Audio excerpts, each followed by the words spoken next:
The cornerstone of all secret doctrines, the very bedrock upon which esoteric knowledge is built, is sex. It exists as a paradox, a primal force, yet often relegated to a taboo topic, a whispered vulnerability that, if mishandled, can lead one to stumble headlong into the pitfalls of fanaticism and profound ignorance. This is the stumbling stone of sex that Adam and Eve encountered in their profound fall from grace. Their descent was not merely a consequence of general disobedience, but, more profoundly, a specific act of sexual disobedience. At the core of all human endeavors, from the grandest artistic creation to the most mundane daily task, lies the crucial, often unacknowledged significance of sex. Religion is no exception to this fundamental truth. However, the wider public has, for millennia, been deliberately kept in the dark, largely unintroduced to the sacred, indeed, paramount, role of sexuality in the esoteric or secret knowledge hidden within every major spiritual tradition. Thus, in modern times, sex has become tragically desecrated and thoroughly defiled. It is reduced to a base act, a commodity, a fleeting pleasure, or a source of shame.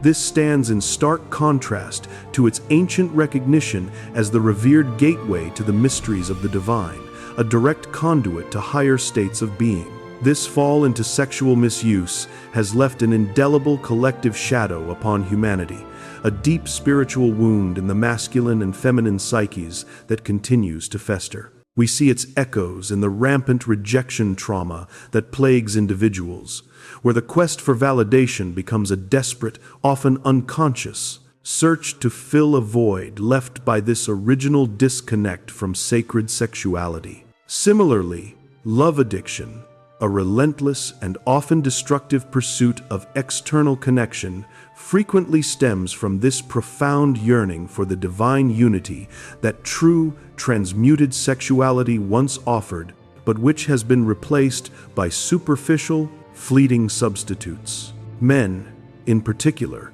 often navigate a labyrinth of unfulfilled desires and distorted expectations, unconsciously seeking external gratification to numb the gnawing emptiness born from generations of sexual misunderstanding. The weight of this misdirection creates a dense psychological fog, obscuring the true path to healing and self-realization.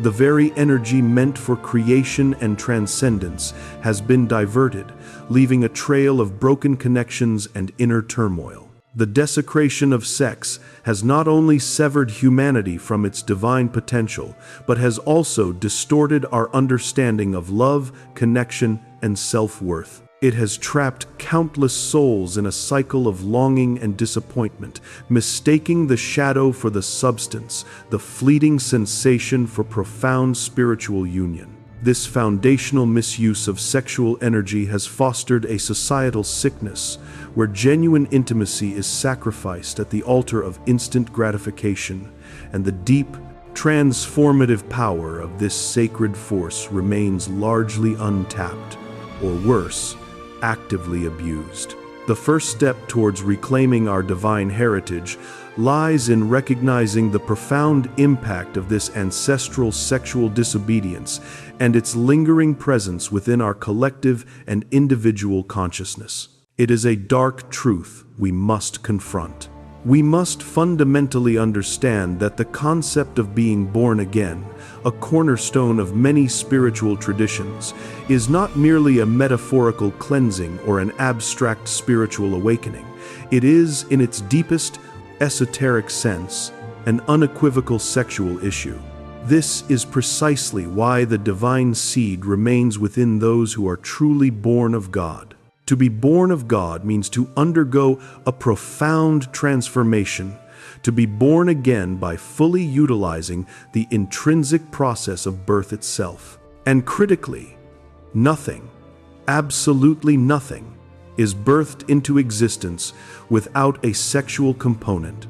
The sacred scriptures, when read through this esoteric lens, further imply that sin, in its most fundamental origin, is inextricably linked with sexuality, or more precisely, the misuse of its potent energies. The origin of sin, therefore, can be traced directly back to the misuse of sex.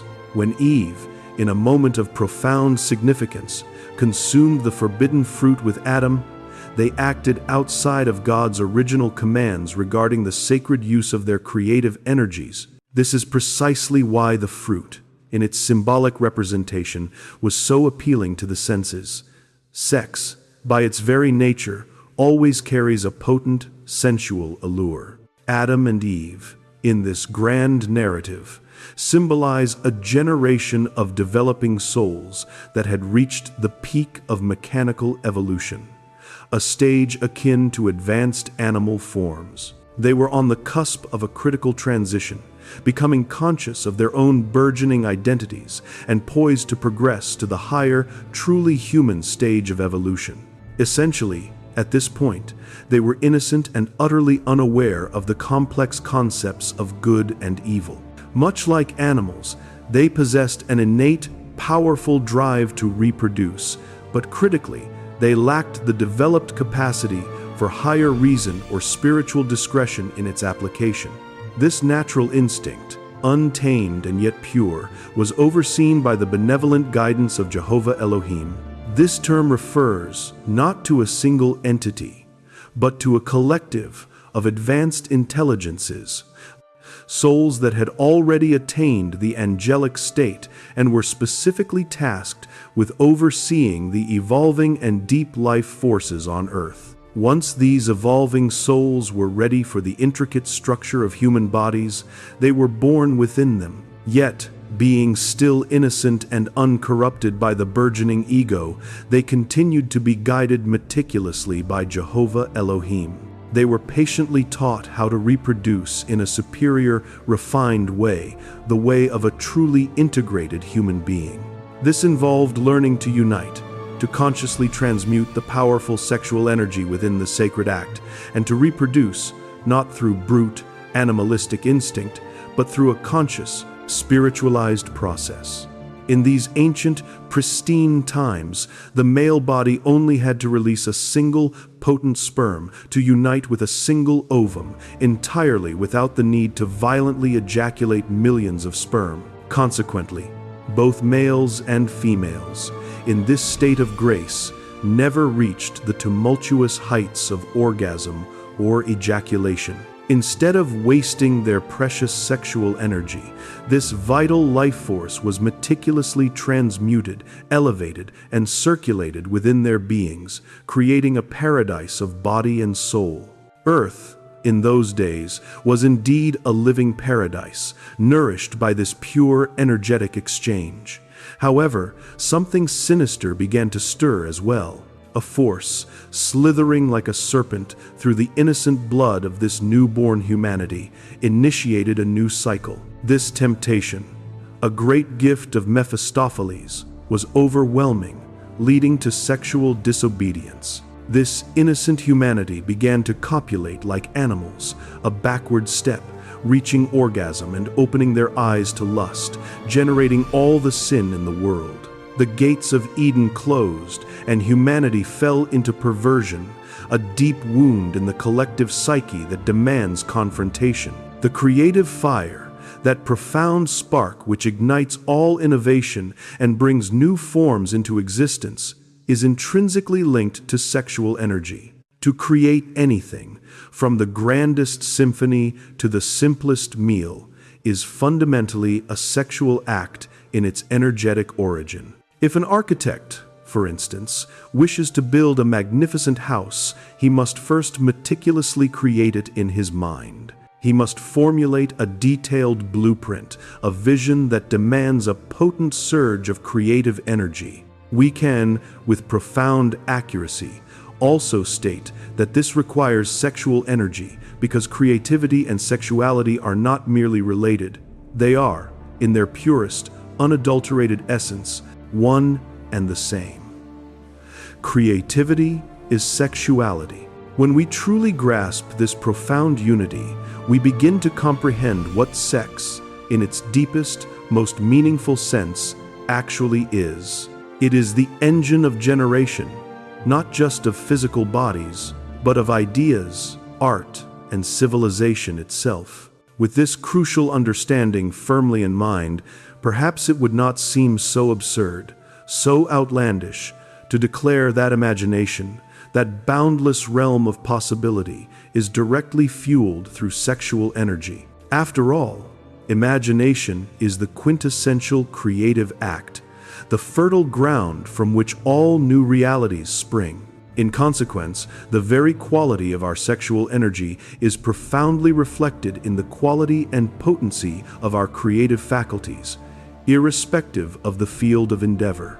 Whether it manifests in the cutthroat world of business innovation, the expansive realm of leisure and self-expression, or the arduous and deeply personal pursuit of spiritual truths, the purity and direction of our sexual force dictate the success and depth of our creative output.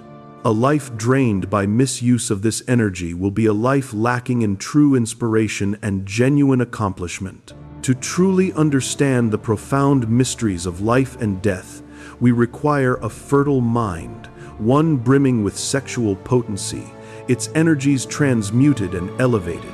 A mind, much like a finely tuned engine, will operate on different qualities of fuel.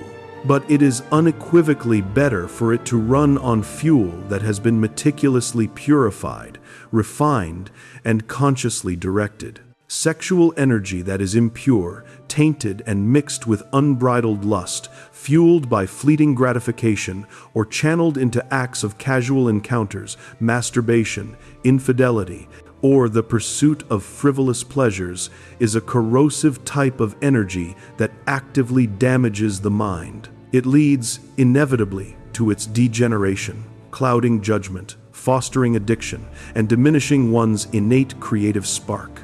This is the dark truth about toxic love and its shadow effects on male psychology. It drains not just the spirit, but the very mental acuity required for true masculine healing. Likewise, immaculate, purified, sexual energy possesses the profound capacity to regenerate the mind, sharpening intellect, enhancing intuition, and fostering deep spiritual insight. Animal sexuality, driven purely by instinct, is one thing. Human sexuality, with its potential for conscious transmutation, is another. To become a man means to enact human sexuality. This is how the intellectual animal creates himself into a true man. Sexual energy is a gift of immense importance. To be used wisely, to waste it on fleeting desires is foolish, leading to the masculinity crisis we observe today.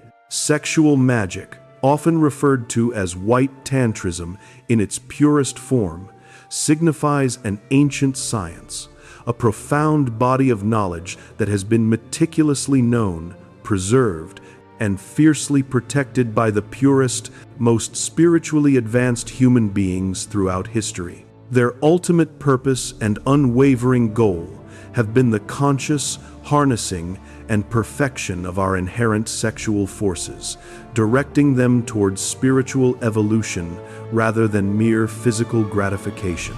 This practice, at its core, is sexual transmutation, the elevation of base sexual energy into higher forms of creative and spiritual power. Sexual magic is, by its very definition, a profoundly sacred and holy act. It is, therefore, not something to be taken lightly, nor approached with a casual or frivolous mindset. Those who genuinely wish to embark upon this transformative practice must feel a deep inner resonance, a profound sense of readiness to enter into a solemn, unbreakable pact with God, or the divine principle within themselves. This is not a temporary commitment, it is a permanent, unwavering resolution to never again engage in fornication, to never consciously reach orgasm, and to never spill a single drop of semen, not just for a month or a year, but for the entirety of their incarnated existence. This pact demands absolute fidelity to the process and a radical reorientation of one's relationship with their own sexual energy. This sacred practice of sexual magic can only ever take place between a couple bound by a serious, committed, and loving relationship. This may, by societal standards, mean that you are married according to the laws of your locale, but the true essence of this requirement transcends legalities. The true sacrament of holy matrimony, in this esoteric context, is the conscious sexual act itself, for it is through this act of mutual, transmuted energetic exchange that one truly becomes married to the other, not merely by a piece of paper or a societal ritual. Karmic relationships, those intricate threads of destiny and consequence, are powerfully created and sustained through sexual relations. Thus, it is stated, with profound truth, that our sexual interactions weave the very fabric of our energetic and spiritual connections. With all of this in mind, any individual who is both able and willing, who feels the inner calling to this higher path, can begin practicing sexual magic. However, for single people who genuinely wish to embark upon this journey, a crucial preparatory phase is required. They must first cease all forms of sexual misconduct, including fornication and excessive self-gratification, masturbation, and diligently begin the arduous process of purifying their hearts and minds through potent methods of psychological annihilation. Confronting and dismantling the ego's ingrained patterns of desire, attachment, and illusion, alongside the conscious practice of sexual transmutation, even in solitude. These sincere aspirants must then wait patiently, cultivating inner purity and readiness, until their individual karma and divine providence provide them with a suitable, loving partner who is also committed to this path. The student must wait until he or she has found someone to truly love, for sexual magic is utterly useless, indeed potentially harmful, if the man and woman do not hold genuine, unconditional love for each other. This requirement directly confronts many dark truths about relationships in modern society, where individuals are trapped in cycles of toxic love and love addiction. Sexual magic, while a profoundly natural practice in its essence, is simultaneously delicate and demands rigorous discipline. For beginners, only short periods of intimate connection are recommended. This is crucial because the body, having been accustomed to years of conventional, ego-driven sexual release, must gradually become accustomed to the subtle yet powerful process of sexual transmutation. Furthermore, practitioners must consciously develop unwavering willpower to refrain from the conditioned reflex of reaching orgasm. This initial phase is about retraining the entire physiological and energetic system. Slowly, with consistent practice and increasing self-awareness, the period of time for connection can be lengthened, but one must always remain exquisitely attentive to their own body, discerning what is truly suitable and sustainable for their current level of development. Overextension can lead to failure and setback. Central to this practice is the conscious cultivation of profound love between yourself and your partner. This is not merely an emotional sentiment, but an energetic state that elevates the entire act. Do not become identified with the raw, intense sensations of sex, allowing them to overpower your consciousness. Yet, crucially, do not reject them either. The goal is not suppression, but transcendence. Try to keep the mind in a relaxed, yet alert state. This requires immense emotional discipline, a core tenet of dark truth therapy. Do not allow the mind to fall into fantasy or lustful imagination, as this is a profound waste of the precious sexual energy you are attempting to transmute. Moreover, indulging in such mental projections actively fuels desire instead of redirecting it towards love and higher consciousness. This mental discipline is often the most challenging aspect, as the conditioned mind seeks out familiar patterns of gratification. Eventually, through persistent self-observation and inner work, all manifestations of desire, in their myriad forms, must be denied, thoroughly comprehended in their energetic roots, and ultimately eliminated. This is not a superficial suppression, but a profound method of purification that is learned and mastered over considerable time and dedicated effort. The greater one can consciously elevate their state of consciousness and maintain that elevated awareness while engaged in the sexual act, the more effective and powerful the transmutation of sexual energy will be. This intrinsically involves understanding and practicing meditation, even in its simplest forms. It is not necessary for a beginner to possess advanced meditation skills. However, it is a faculty that is gradually learned and refined through consistent practice within the context of sexual magic. For a beginner, the act must be kept simple. Focus on cultivating genuine love with his or her partner, making a conscious effort to empty the mind of extraneous thoughts and opening the heart to profound connection. After a suitable period of connection, the couple will separate. A key indicator for the man is the loss of his erection.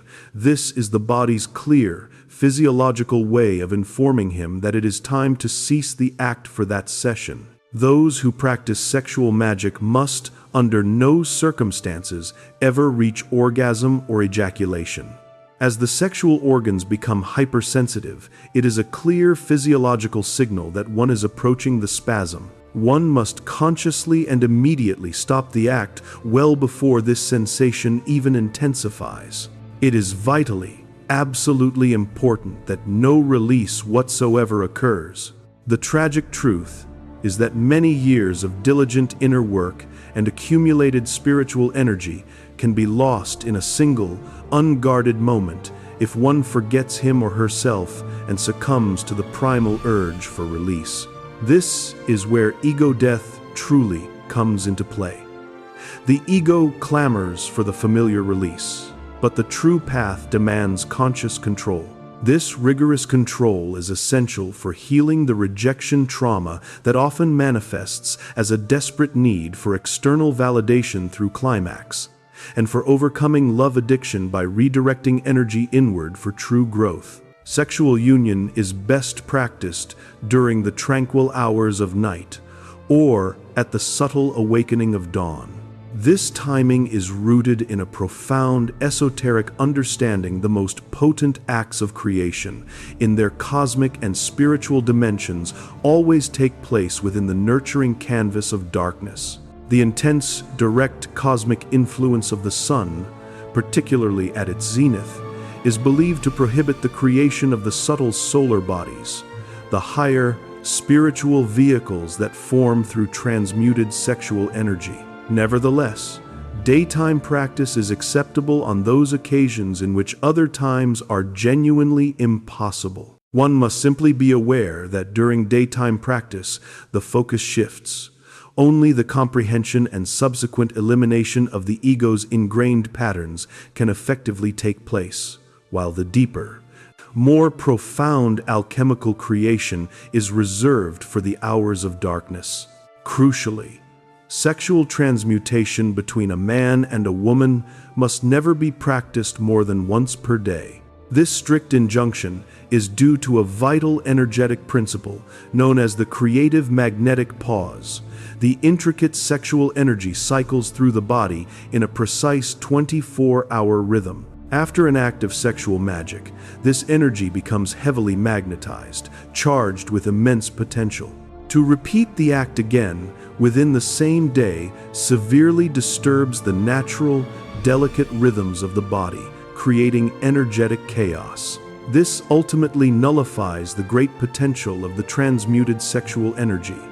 Or, even worse, it can transform this powerful life force into something harmful, leading to energetic blockages, psychological distress, and physical ailments.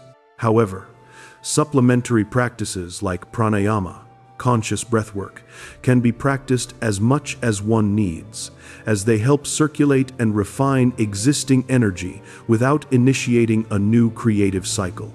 Many students find that pranayama is exceptionally useful as an accompaniment to performing other tasks, integrating this heightened energy into daily life. During the sacred act of sexual magic, couples engage in a profound energetic exchange, mutually charging themselves with magnetism. They become living conduits, magnetizing each other in a dance of complementary forces. In the woman, the pelvis emanates powerful feminine currents, while her breasts give off equally potent masculine ones. In the man, the feminine current emanates from the mouth, signifying receptivity and expression, and the masculine one from his viral member, representing active, creative force. All of these organs, in their respective roles, must be well excited through the conscious practice of sexual magic, not for release, but in order to generate, give off, receive, transmit, and retrieve vital magnetic forces that increase extraordinarily in both quantity and quality. In the homes of Gnostic initiates, delightful dances, joyful music, and ardent kisses, where couples come into intimate yet controlled sexual contact, serve the explicit objective of this mutual magnetization of man and woman, preparing their energetic fields for deeper work. This magnetic power is, paradoxically, both masculine and feminine at the same time, existing in a unified field between the partners. The man truly needs the refined fluids and energetic currents of his wife if he genuinely wishes to progress on this path of transmutation. And the woman, in turn, inevitably needs the potent fluids and energetic currents of her husband in order to fully develop all of her innate powers and spiritual faculties. When a couple consciously and mutually magnetizes each other daily through this sacred practice, not only do their spiritual and personal endeavors progress, but also their external lives' business flourishes, creativity blossoms, and a profound sense of happiness and harmony makes a lasting nest in the home. When a man and a woman truly unite through transmuted sexuality, something entirely new, superior, and divine is created. Scientific chastity, far from being abstinence, allows for the conscious transmutation of these vital sexual secretions and energetic currents into pure light and fire, the very essence of spiritual energy. Sexuality is, therefore, both a creator and a destroyer. The creative forces of sex, when properly directed, crystallize a new, superior nature within the practitioner, fostering the birth of the inner human. Simultaneously, the destructive forces, also inherent in sexual energy, are harnessed to systematically remove and purify one's inferior nature, that dense amalgamation of ego and animalistic instincts related to our lower evolution through the animal kingdom. This transformative process is the very basis of being born again. This superior nature is collectively called the soul, or, more descriptively in esoteric traditions, the solar bodies. These are three ethereal yet substantial vestments of one's innermost being that are formed through the progressive saturation of the transmuted sexual energy, ascending through three successive octaves of energetic refinement. In the current human, or more accurately stated, the intellectual animal, these three superior principles manifest themselves through three inferior, ego-driven vestments related to a collective animal nature, which in some traditions are collectively referred to as the ego. The White Lodge, the ancient spiritual authority overseeing these profound teachings, has totally and absolutely prohibited the sexual spasm, orgasm. It is considered absurd, a regression, to reach the sexual spasm when pursuing this path. Those who practice sexual magic must, without exception, never reach the spasm. Those who attempt to circumvent seminal ejaculation without giving up the intense pleasure of the spasm through various techniques may suffer disastrous consequences to their organism. The spasm itself is a very violent energetic discharge, and if the delicate energetic system of the organism is violated in this manner, the results can manifest immediately impotence, severe damage to the nervous system, profound energetic depletion, and psychological disarray. Therefore, those who practice sexual magic must consciously withdraw from the act long before the sexual spasm even begins to build. Medical professionals, in their understanding of the subtle body, know very well the profound reasons why those who practice sexual magic must withdraw before the spasm. Sexual magic must be practiced only once a day. One must never practice twice a day. Never, in our lives, must we spill the semen or vital fluids. One has to know how to deeply understand and adhere to this sacred order of the White Lodge. If we diligently cultivate those divine vibrations of true, transmuted love, we can then fortify and strengthen the embryo of the soul, that nascent spiritual core within us. This allows us to later live that which we call love intensely, with purity and depth. Love, in its highest form, strengthens the embryo of the soul. When this embryo grows stronger, nurtured by transmuted energy and pure intention, then we achieve the true incarnation of the soul, fully integrating it into our physical being. Rare are those human beings who come to truly feel the divine, loving vibrations that radiate from the embryo of the soul. What humanity normally feels, and often mistakes for love, are merely the powerful, often deceptive, forces of desire. Desire also sings, it becomes romantic, and it can appear infinitely tender, mimicking the outward forms of love. But desire is, in truth, the most deceptive poison that exists in the entire cosmos. Anyone who falls victim to this great deceiver would swear, with every fiber of their being, that they are deeply in love. Men and women, I invite you to transcend the illusions of desire and embrace true, transformative love. Follow the profound footprints of those few in the world who have truly known how to love in this elevated spiritual sense. Gods and goddesses, in the ancient traditions, make love in the matrimonial enchantment of paradise, a sacred union of forces. Blessed are the beings who truly love, for they walk the path of divinity. The core message here is clear. Sexual intercourse itself is not inherently wrong. What is detrimental?